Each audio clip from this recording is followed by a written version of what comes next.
Good afternoon and welcome to Grow and Lead Community and Youth Development and our webinar today on board member role, the role of being an ambassador.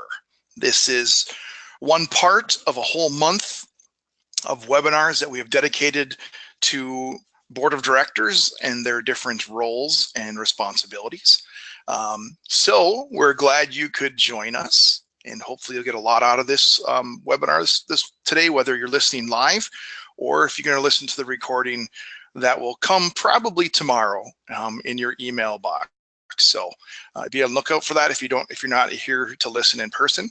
Just a reminder, this evening we actually have the final one in our series, which is the relationship between the board chairperson and the organization's CEO or executive director. So that's going to be at 6 o'clock tonight.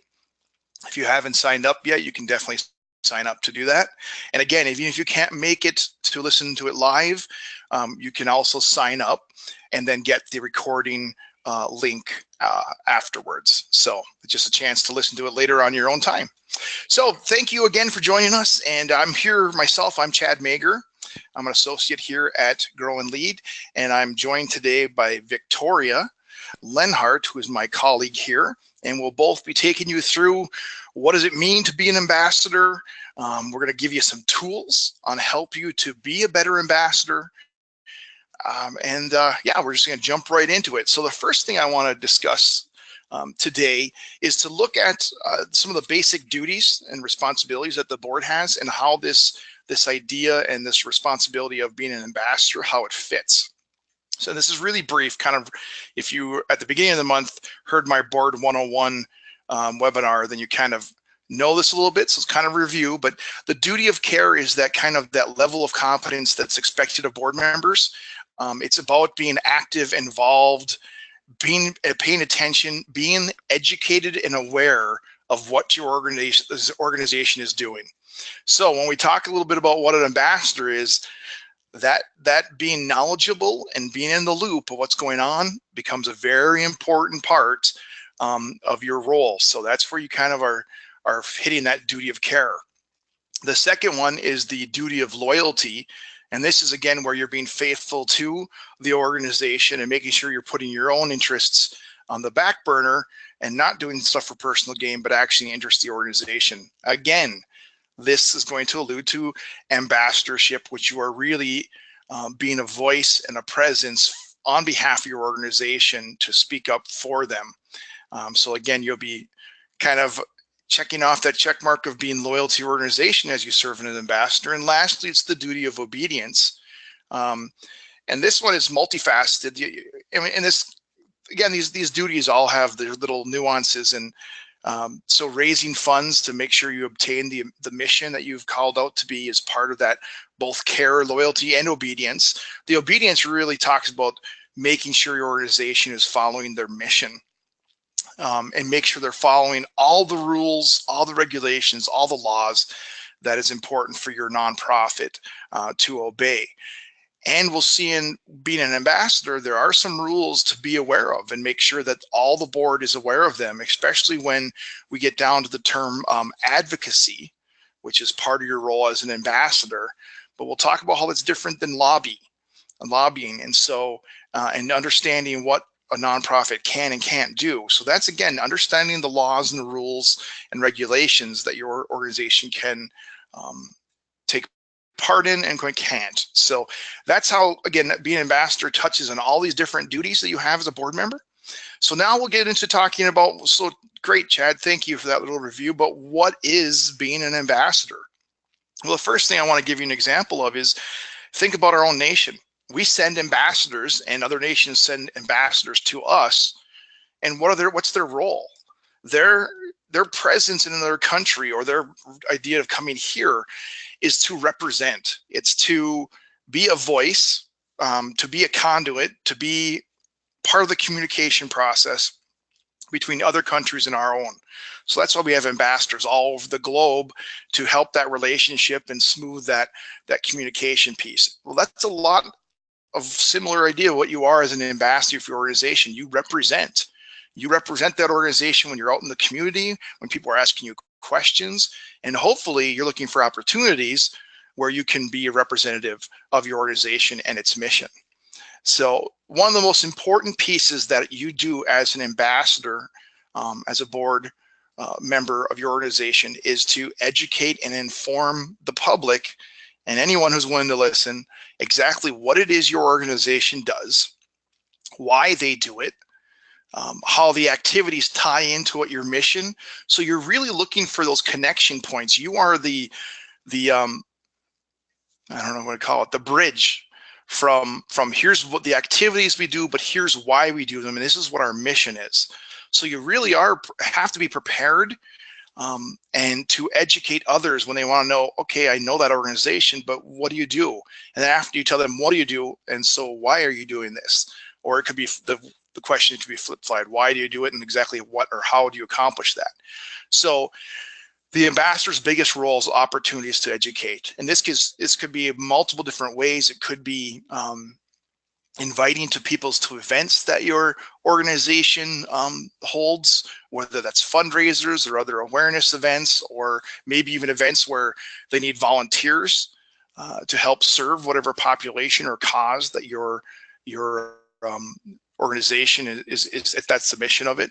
So you're there to inform, you're there to help, you're looking for speaking opportunities for yourself to talk up your organization, or maybe opening doors that a staff member or your CEO or executive director has an opportunity to speak to a group because of your influence or because of your connections. So you're looking for opportunities to get the word out about what you do and why it's important. You're looking for chances to explain to your colleagues, your friends, your family about the mission and its importance and the good work you're doing. So there's a lot of different ways where you can educate and inform people. We'll be talking about a few tools that you can have in your toolbox. Both Victoria and I will be talking about that in a little bit, and how those tools can help you feel better prepared and ready to do that educating and informing when someone comes up and says, you're a board member, or you're looking for an opportunity, to tell them, yeah, I serve on this group and here's what we're doing. I'd love to see you involved or give to it, or whatever your conversation might be going on. So really ambassadorship is representing the organization, hopefully in a really good, positive way, educating and informing people, leaders, decision makers, about what you do, the organization does, and what's mission. And then advocating is, again, it's really another form of communication and educating about the importance of the mission, and especially looking at it broader, how it impacts the greater community. Like, here's our mission, here's what we do, here's its impact, and here's why it's important. And that's when you get into advocacy, and then looking for decision makers and stakeholders that can help change or help support, that you can help change your community. So, and I'll dive far more into advocacy a little bit later on, but that's just the overview of what an ambassador is. You are a representative representing the mission and the cause that you are hopefully very passionate about, and you're looking for opportunities to educate and inform people about both the problem that your organization is tackling, and also inform them about who you are as an organization, why you do what you do, and how you do it. And another part that'll be big for you later on where we talk about it is, why are you involved? What's your story and connection to this group that you decided to serve in this capacity? So that's a little bit overview of ambassadors, what it means. And so now we'll dig into some of the details and help equip you to how to be the best ambassador you can be. All right, so Q Victoria, this is my area that I really like to talk about, is the tools that you need to be a good ambassador. So being an ambassador takes some training. If you're a new board member, or maybe you haven't had the opportunity to learn all the facets of your organization, it can be really hard to confidently talk about what you do, especially when you're put on the spot. So here are some things you can put together as a little toolkit for board members and it's helpful in making sure that everyone has a clear, concise, and uniform message. So we'll talk in depth about 3 things today, which are the elevator statement, your mission moment, and a brand guide. There are other things that can go in your toolkit. We could talk all day about things to put really in your toolkit, but these are the 3 big ones that I like the most. These make it possible for all board members to know the information and are great things to include in your orientation or as mini agenda items in your actual board meeting. So to get a feel for where everyone's at, we're going to start with a poll.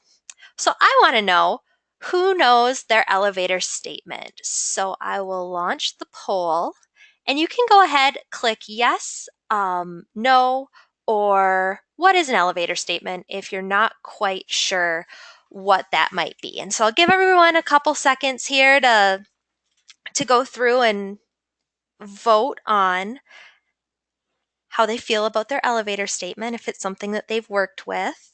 And I see the votes coming in. Awesome. It looks like we might have a few more. We're getting close. Give everyone about another 5 seconds to put their votes in.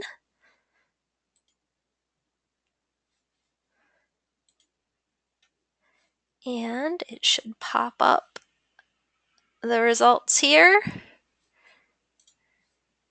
It's not. Oh well. Okay, so we are at, oh, there we go, share results.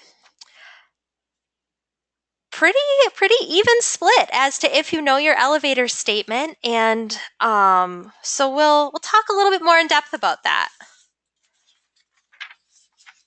So for those of you that weren't familiar with what an elevator statement is, it's 30-second or less summary of what your organization does. It answers that question. It's something that you've memorized and you're ready to go when someone asks, well, what do you do?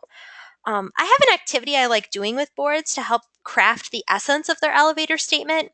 It's easy. It takes maybe 15 to 20 minutes at a board meeting, and then you can pass it back to your committee to finish up, or individual board members can take that. We'll get to that in a second. But what you'll need is a flip chart or a dry erase board and a timer and your board members. So we'd go around the room. Everyone would have 30 seconds to tell us what is their answer when we ask, what does your organization do? And we write down all of those answers on a flip chart or the dry erase board, and common themes are going to come out. These could be words that everyone is using. They could be a story or similar stories that are being told, or just kind of like a feeling that you get when you talk about your organization. So we kind of look at these themes, and then this is where we either send it to a committee where they could put together a standardized elevator statement that everyone uses, or if your board's a little more creative and they want to set up their own individual elevator statement, you can do that too. You would just give everyone the themes and say, okay, take it, craft your elevator statement, next board meeting, let's come back together and hear what you came up with. And I want to remind everyone that practice makes perfect. Make sure you practice your elevator statement often, even if you know it. I was on a board for 4 years, and it wasn't really until my last year that my elevator statement was down and memorized. And when anyone asked me what it was, I was ready and I could tell them. So I know that becoming confident in sharing what your organization does take time and effort, but it's a really important part of being an ambassador for your mission. So next, we're going to jump to our next poll. So we're going to launch it. And our question is, can you tell a real life story of how your organization has impacted someone or something? So you can go ahead and vote. And I see them. Ooh, this one's looking good. Coming in.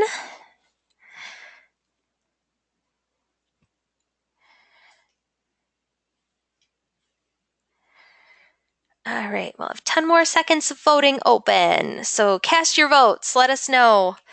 Do you have a real life story of how your organization has impacted someone or something?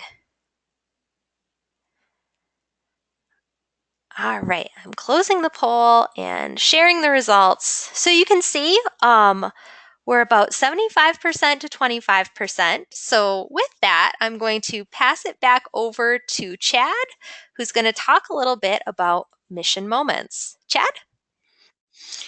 Thank you, Victoria. And I'm not seeing, just a curious little quick thing, Victoria. Is your original slides up right now? All I'm seeing still is the poll. Just an FYI. But anyway, so I'll talk about mission moments and why they're important. So going back, it's great that, thank you, that's perfect. You're welcome. It is great that 75% of you have those stories. That's probably the most important and powerful communication tool. I completely agree with Victoria that the elevator statement is crucial. You have to know exactly what you're going to say to start the conversation. But I'll tell you right now, as soon as you mention that, hopefully your elevator statement causes people to say, really, tell me some more. And this is when the mission moment comes in. This is when the stories about the impact and what's being done and what kind of successes you're having as an organization, people want to hear. Are you having an impact? Are you doing the work you're saying you're doing? Is it making a difference? So we use the term mission moments to say that actually in your board meetings is a great place because you're all together. You're supposed to be concentrating on the mission of your organizations and helping to guide and direct that. So taking a few minutes out of your regular board meeting and putting what's called mission moments on your agenda as an opportunity for board members and maybe even the director, the executive director or CEO to tell stories about the impact and things happening in the organization. So something great happens, you went to an event and it had significance, you heard stories about how your organization is serving or the impact it had on someone they're serving. Talk about why it's important for you to serve on this board and the things that you've seen accomplished through the work of the organization.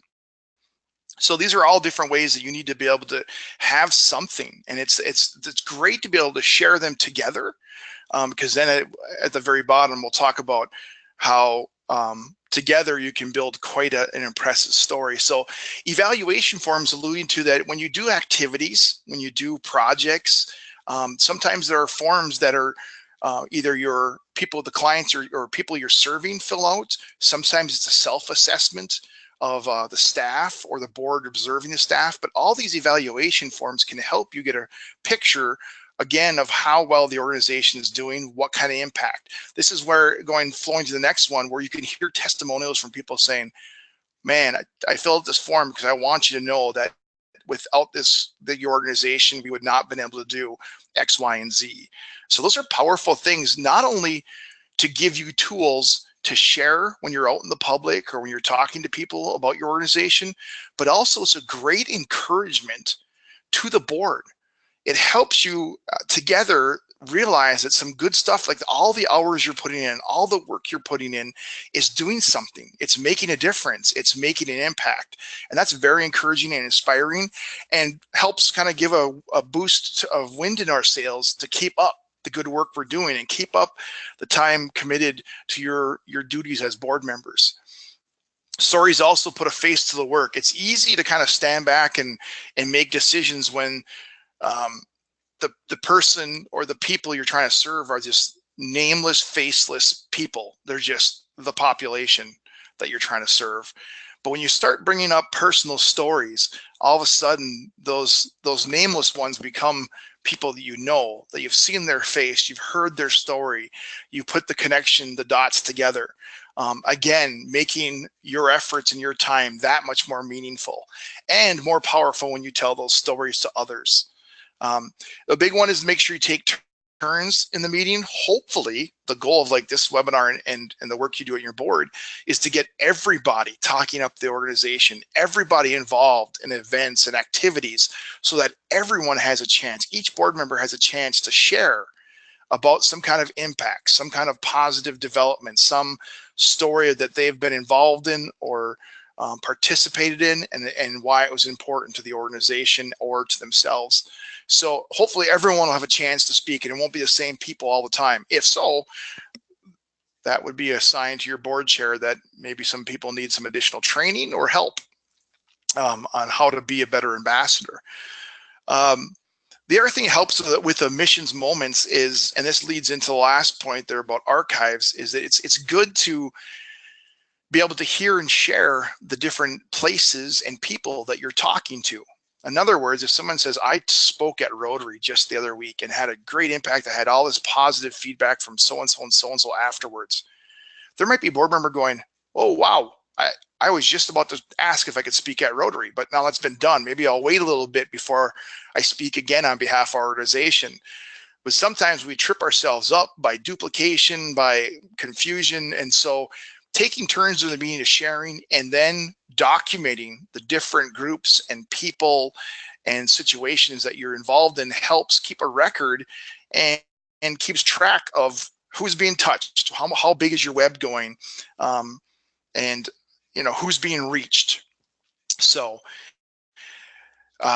you want to try to cover all your bases, in other words. And so if someone's being missed, it's like, oh, I just assumed you were talking to them or that person involved in government, and like, nope, I haven't said a word to them. So again, the archive is wonderful because we're talking about a toolbox, and I like to use another term, in this case, a library. As you gather and hear those stories, hopefully again in the minutes they're being collected, a great thing for an organization to do, and a board can take the lead on this and actually do this, is come up with a place to hold those stories, to hold those testimonials, whether they're just pictures, videos, written things. It could be taken right off of those evaluation forms or other testimonials in a place, a collective place that all the board has access to. So if they're looking to share at an event or share to a group and they need an example or two to stories to tell, they can all go back to this archive, this library, to pull out some stuff that will help them be a better at presenting or telling the story. And also the archive also helps, again, going back to, it helps you coordinate those activities of your boards. So with your board, so again, that you can see how many times a certain organization has been talked to or presented to. So again, if you looked at back in your archive and you notice in the last 5 years, you've given 10 presentations to Rotary, but you've missed out on, I'm trying to think of some other group, I don't know, the Kiwanis or something. And you've been missing them each time. You go, wait a second, we need to make sure someone presents to this group, or someone hasn't talked to any city commissioners or anything about what we're doing and why it's important for our community. So the archive's a great place, a holding place, so you can make sure you're trying to reach all the different people. You can see the gaps where you're not reaching them, but also it's the most important piece is gathering up all those important stories and touch points that show the impact you're doing and gives you stories to share. And the great thing too, if you're really love to dig and read the archive, depending on how much you dig into it, how many stories are in there, it really helps when you're trying to just talk up your organization in casual conversation, because sometimes people get more out of casual conversations and normal everyday life conversations than they do out of a presentation. Some people just check out. So when you have more stories at your disposal to be able to share, then it's easier to bring those up in casual conversation, which sometimes will have far more impact than formal presentations. So if you're not doing these things right now in your board, I'd suggest figuring out a way to coordinate these, learn about how to do this, put it to work, even evaluate yourselves on how you're doing collectively as a board and doing these kind of sharing these moments. Again, sharing it out in the community and where is being touched and what's not being touched. So stories are powerful. We love stories, all sorts of types. We go to movies, we listen to music, we read books, and they're all different types of stories. Well, your organization that you serve has a story to tell, and it just needs to be presented to people so they get more interested in your mission and the good work you're doing. All right. The last piece of the toolbox is your brand guide, and I love brand guides. I think it's one of the most important documents that an organization can have. So things that I put in a brand guide as I'm starting one. I know this sounds really basic, but the name of your organization, it should include correct spellings, acronyms, and appropriate short versions. So, for example, our name is a great one to talk about. Our formal name is Grow and Lead Community and Youth Development. The short version, we refer to ourselves as Grow and Lead, and our acronym is GLCYD. All of these are acceptable ways for our board and our staff to reference our organization. Outside of that, they shouldn't be referring to the organization as any other name. Next up, a list of your programs and services. This is a quick summary of how you do what you do. There's nothing worse than being caught off guard when a program's brought up and you're not totally sure if your organization does it. And it kind of puts you on the spot and you're like, I think that's ours. So this is a place to educate your board and staff, if you have staff, on what you do and how you do it. Contact information, also super important. I know it sounds really simple, but making sure everyone's on the same page as to where to send people who want more information is critical to being an ambassador. I was a new board member of an organization, and someone asked me how to get in contact with our coordinator, and I went on our website and I just copied and pasted the phone number, not realizing that the website hadn't been updated to our new phone number. So I was really embarrassed when I found out I was giving out the incorrect contact information to people who were interested in supporting our cause. Also consider adding your website, essential email addresses, and your social media to this area. So as you get new board members, they'll know exactly where to find you, your organization's information, how to invite their friends, or share ways to contact and stay in touch. Next up, the tagline. It's not likely that as a board member you'll be using it all that much, but it's definitely something you want to be aware of and know when you hear it that it belongs to you. Positioning statement and elevator statement. So these are two different things. Your positioning statement is internal facing and tells your organization's mission, vision, target market, all in a clear and concise way. So an example here at Grow and Lead, our positioning statement is Grow and Lead is the go-to resource for nonprofit and youth development matters in Michigan's Upper Peninsula. You won't hear us telling our story like that in public. As you can hear, it's not very fun. It's very direct, fact-based, but it's how we as staff and board talk about our work internally. On the other hand, our elevator statement is we grow the capacities of individuals and nonprofits to lead progress in UP communities. So it ties it back to our name. It encourages people to ask questions about what we do, and that goes back to the programs and services section. So that's the difference between the two. We've kind of gone over how to make your elevator statement already. So once you have your elevator statement and your positioning statement, you would plop them in here. If you decide that your elevator statement is something that you want individual board members to come up with, you can just put some of those essence words that we talked about earlier in this area. So as new board members come on, they can see the things that we're trying to convey through our elevator statement. Finally, design elements. Are there certain ways you want your logo displayed or not displayed? Do you have letterhead or thank you cards that you want used for thank you notes? These are all things that go into this section of the brand guide. You want to make it easy to understand and easy to use. You want board members and staff to know this is when I use this template. This is when I use the logo. This is how I can change the logo so it shows up on a dark background, things like that. So who should put together this critical piece of your toolkit? Great question.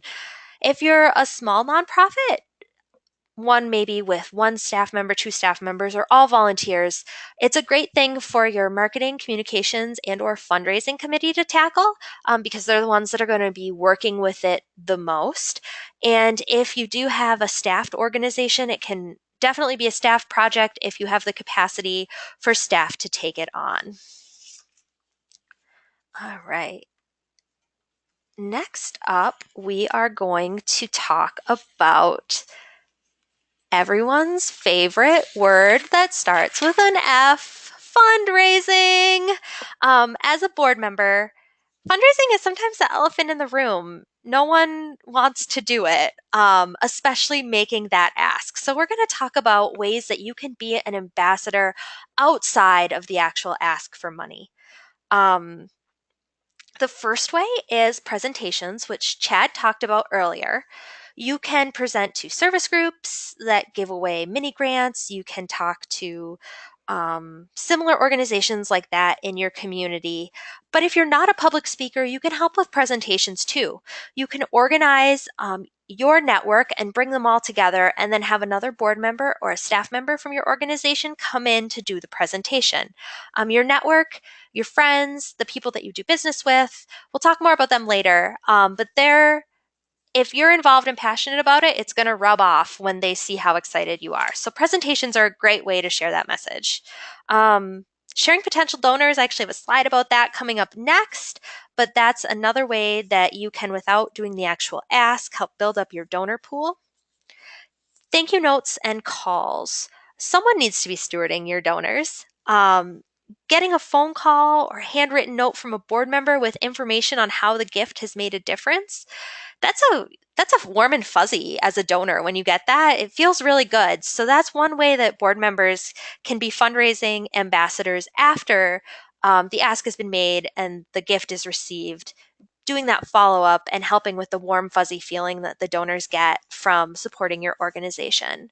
And then finally, Chad touched on this earlier too, but invitations and participation at events. This is a critical part of being an ambassador. When your organization hosts an event, you're asking for the community to buy into your mission. Your board needs to buy in too. You can't ask the community to show up and believe in what you do if your board's not there. If you're enthusiastic about the event, it rubs off on the people you invite, and you engage your network in your mission through fun, which is really it's a neat way to get people excited and engaged about your mission. So if your organization is one that does events, as a board member, make sure that you're there and make sure that you're inviting your friends and spreading the word to get them to your events. So this donor idea generation. This is one of my favorite ways to get boards engaged in fundraising as a first step. So I like to sit down and think of who are people that all board members interact with. It could be people in service clubs. It could be their insurance agent. It could be people they play sports with or go to the same gym as. It could be your banker or your lawyer or your real estate agent. Like so many people that are in someone's network.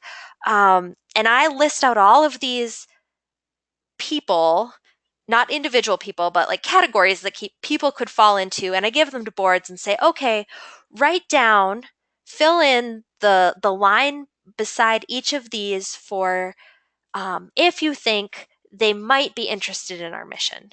And then we set a board goal around it, and I start small. You can definitely say our board goal for this year is for every board member to add one individual's name and contact information to our donor pool. That's it, just one.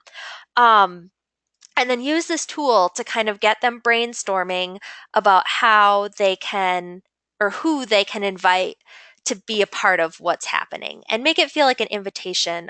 We put our board members on our letterhead so that when someone does get a solicitation, they can see, oh, I know that board member and this is what they're involved in, and they're inviting me to be a part of it.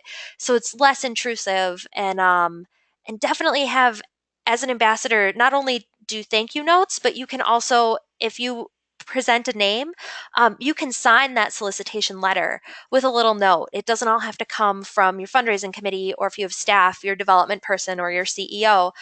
Board members can absolutely sign those letters and make it really personal. So yeah, adding those people that are in your network that might be familiar with and excited about your mission to your donor pool is an awesome way to be an ambassador. So Chad, advocacy. You want to tell us a little bit about that? Yes, and more specifically to tell what it is and what it isn't, because this is one of those terms that's often pretty confused and misunderstood. And yeah, so I want to start right off the top of explaining what advocacy is versus what when people think lobbying, what that is. And so this is using a resource that we found, which was excellent. So the idea as an ambassador for your organization, you are an advocate and you are going to be involved in advocacy. But here's the main 90% of the time. It is this kind of broad advocacy. So in other words, it's actually alluding back to what I said earlier. It's all nonprofits are allowed to educate, whether it's policymakers, the media, or the public, just the general public, about issues that are important to their mission. All right. So if you have a mission going on and you want people to know, it's getting the word out, it's sharing, it's being someone saying, this is important to us as an organization, this is important to me. So I want you to have all the information. What it can't or doesn't include is information about specific candidates or pieces of legislation. That's getting down into a different avenues, but you can advocate. So in other words, you see something coming down, you're going, wow, that's a really positive for what we're doing. That would be a really nice positive thing. Here's we want our city boards, we want our county commissioners to be aware of the work we're doing and why it's important for our community. Sharing with the media. Again, this is going back to educating and informing. That's your biggest role as an advocate for your organization. Now, there is some bit of lobbying that you can be a part of. And let me just break this down. So lobbying means that you're working for or against a specific piece of legislation or a ballot measure. So a nonprofit is allowed to engage in a limited amount of legislative lobbying. And that can be a very important way to advance or protect your organization's mission and its impact. All right, so if there's a big decision being made that'll affect your mission or your organization's work, you have the right and responsibility to weigh in and take that opportunity given to you. But remember, it's about a specific piece of legislation or a ballot measure, specific, that has to do with your mission and your work. What is not allowed by a nonprofit 501c3 is engaging in any specific supporting or opposing a specific candidate or set of candidates or a specific political party. That is not allowed.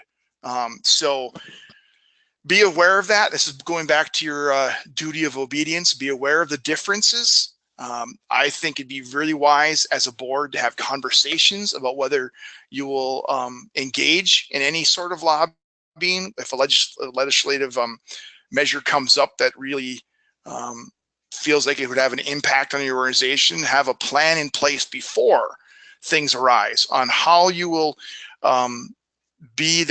how you will lobby, what your parameters are, how to restrict yourself, make sure you're speaking as one voice as an organization.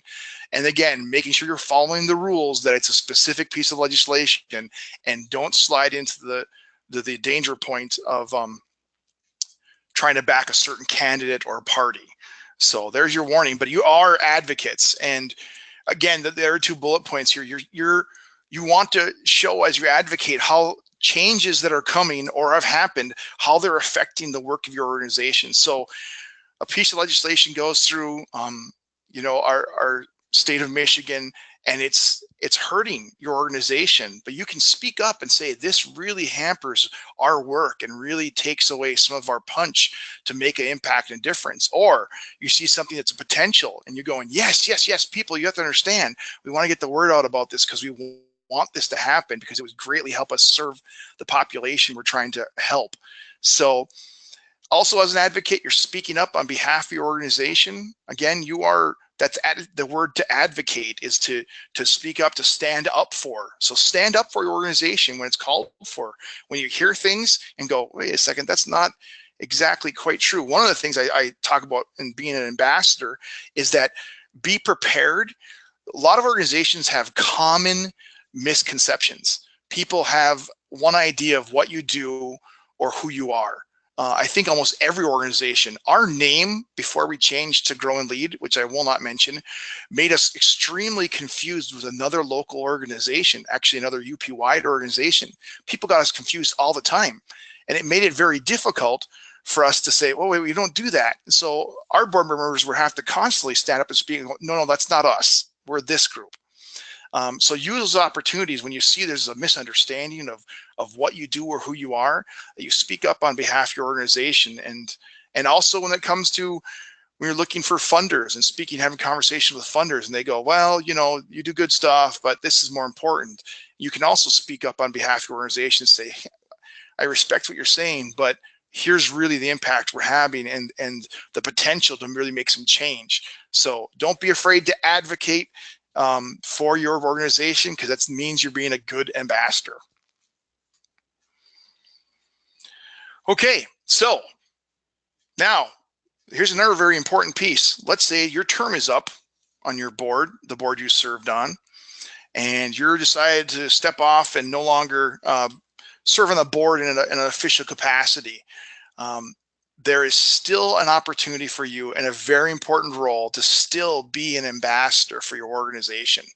If you truly love the mission of what the organization does, the reason why you started serving to begin with, this is a great opportunity to keep talking up the organization. Even though you're not serving on the board, it doesn't mean that your verbal, even written support, whatever, for the organization can't continue. And in fact, it's pretty powerful when past board members are still singing the praises and still educating the public about the work that the organization is doing.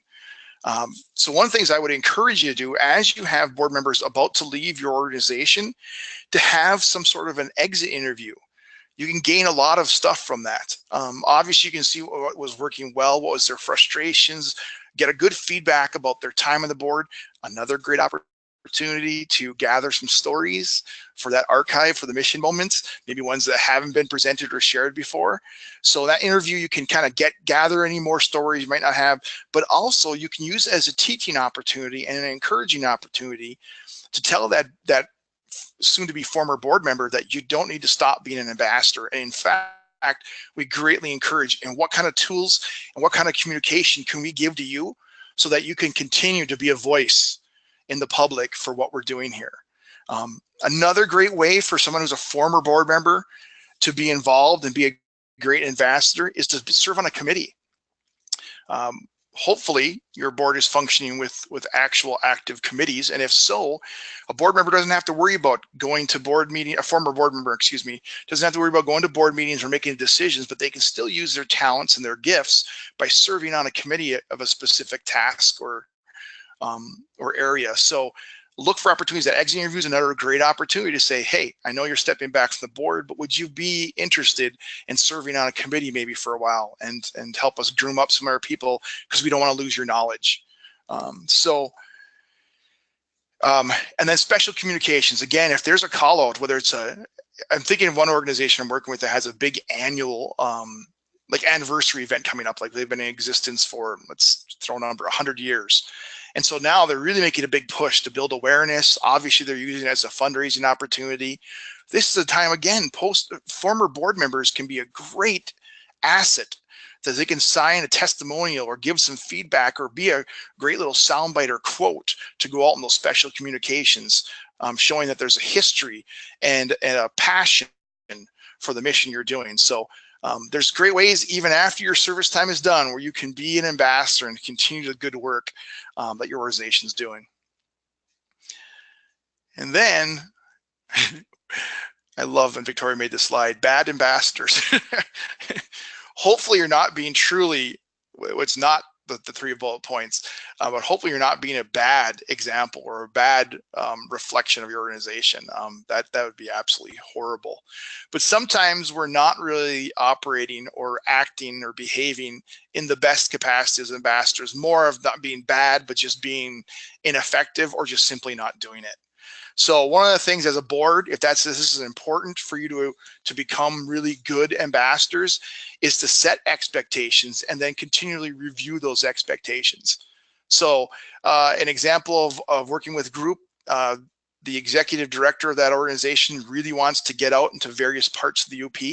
So he asks his board, like, I want you to get me one opportunity to speak in your community. So whatever your community is, just get me that opening door. I don't have those connections, you do. So in the course of a year, I want he asked the board, I want every board member, would you please give me that opportunity?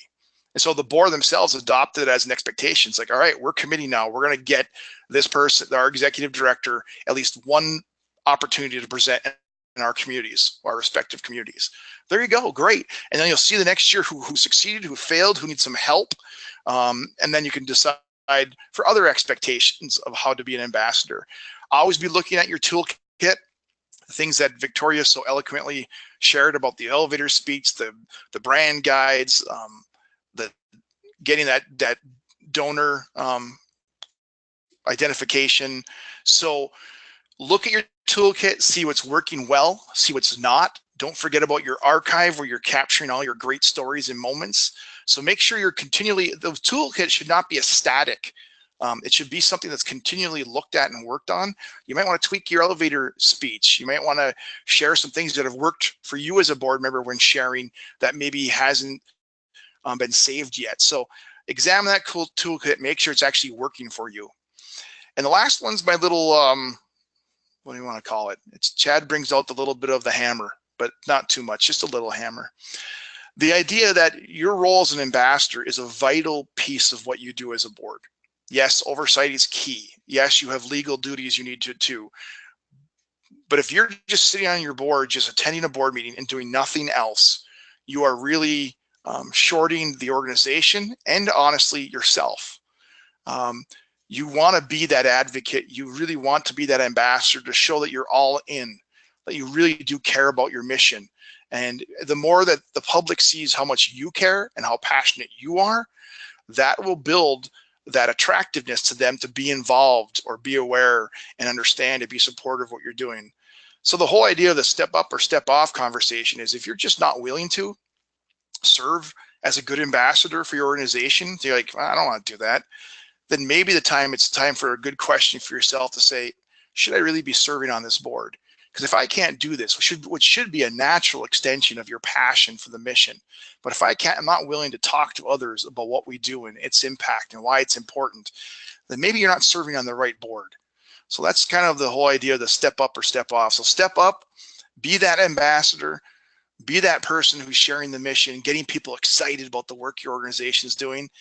Because if you can't do that, maybe it's time to look and see maybe there's a different organization for you to serve, or you're just not a good fit for this one.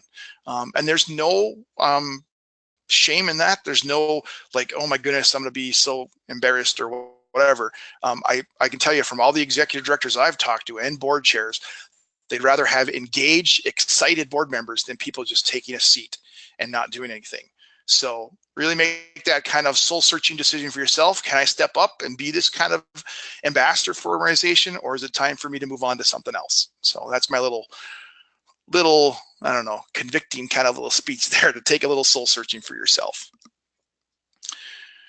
Okay. So we have some tools available from Grow and Lead. Hopefully some of our webinars this month have been a great help. We have webinars every month. So hopefully you'll tune into some more. We do offer earlier this month at a webinar on Board 101. Sometimes organizations just grab the YouTube or the recording of the previous one and just listen to that or play it for their board, and they're good. Other boards I've talked to specifically, even this last month, said, yeah, that's fine, but they lost their attention. Could you come in person and share the same thing, but so we can interact with you? So I've gone and done Board 101 presentations all over the UP because they wanted someone in person. So we can do that. Facilitations, we can facilitate meetings. We can help you with your board meetings.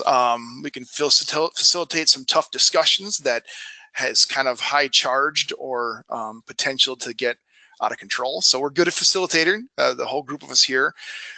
Victoria has access to some great elevator statement worksheets that we could share or talk through with you and show you. She's also, you can tell, she got really passionate. She's talking about brand guides. She works a lot on those templates and how to be consistent in your organization. And we also can help you look up some ways to be better advocates and the tools for that. So there's many different ways we can help you in this idea of being ambassadors or just in your board work in general when it comes to developing your board and or your leadership for your organization. So we just hope you take a look and check us out if you want some more help in that area or to help beef up your board and its effectiveness and efficiencies. So that's what we're here to serve for. So Victoria, I don't know, were people tossing in any questions at this point? And if not, people, if you want to type in some questions, you're more than welcome to. Yeah, so far, we've had a question about access to the slides, and the answer is yes. I will send out an email. Probably it takes a while to upload all of the video and convert it and all of that, so it'll likely be tomorrow that this email goes out. But it will include a recording, a PDF of the PowerPoint slides, and then an evaluation. So please consider taking the evaluation to help us better our webinar series and give us ideas for upcoming webinars that you'd like to see. And I see another question about the brand guide template, and that answer is also yes. I have a couple of them, and so I will email that out to that participant as well. But besides that, I'm not seeing any questions. Okay. And I really encourage what Victoria said too, the evaluation piece that comes in your email. I know how easy it is to just ignore that and go, oh, well, we don't need to hear, but we really do want to hear from you. And even if you're listening to this later on a recording and you want to give us feedback, that's why we put our email address and phone numbers. So even if you're listening to this in hindsight, watching recording or whatever, please give us some feedback. And especially, she mentioned, we're always looking for topics. We could do webinars on anything, but we really want to know what's the most needed and important for our customers, constituents, clients, whatever you want to call yourselves, our members. So please help us, give us ideas of what you really want to have some learning on, and we'll definitely see what we can do to bring those topics to you. Yeah. Awesome. Well, I haven't seen any more questions come in. So contact information for Chad and myself are on the screen right now, and it'll also be, I'll carbon copy Chad on the email that goes out tomorrow. So if you'd like to reach out to myself or Chad with any questions that might bubble up as you're reflecting on today's training, feel free to reach out to us. We love talking about this stuff, as you can probably tell. And you guys have like 8 minutes left on your lunch break. So that's cool. We're done a little early. I appreciate you all joining us, and hopefully you learned something. And I'm excited to see what other topics you'd like to see covered as we plan for webinars in the spring. So thank you so much for joining us, and we'll be in touch soon. Have a great day. Thank you. Bye.